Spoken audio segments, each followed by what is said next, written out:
And some people have looked at the journalists whom Snowden has chosen to give information to speak with. It's a select group of journalists. What do you say to your critics who say that you've become more of a spokesman for Edward Snowden?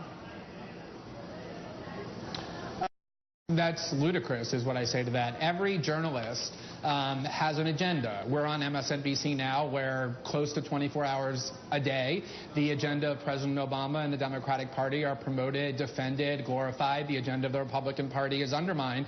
That doesn't mean that the people who appear on Msnbc aren't journalists. They are. I think every journalist has a viewpoint.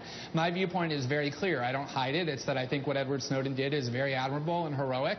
But at the same time, the ultimate test of a journalist is what you publish accurate and reliable. And I think with regard to every story that we publish over the last 6 months, there hasn't been a single correction made to any of them. Very few have been called into question.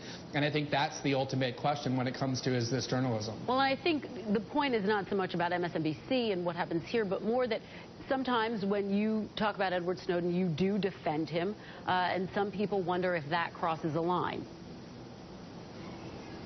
Sure, I do defend him, just like people on Msnbc defend President Obama and his officials and Democratic Party leaders 24 hours a day. Not everyone on MSNBC I don't make any bones about that 24 hours a day. No, not everybody, but a lot of people on MSNBC do. And so, sure, I don't make any bones about the fact that I consider what Edward Snowden did to be quite heroic, just like I consider what Chelsea Manning did to be heroic, and Daniel Ellsberg, who's one of my political heroes. I, as a journalist, am very grateful when people sacrifice their own interests to come forward and bring transparency to the United States government. That, to me, is what journalism is about, and we need a lot of that in the United States. So I absolutely do defend what Edward Snowden does, and I don't pretend otherwise. In your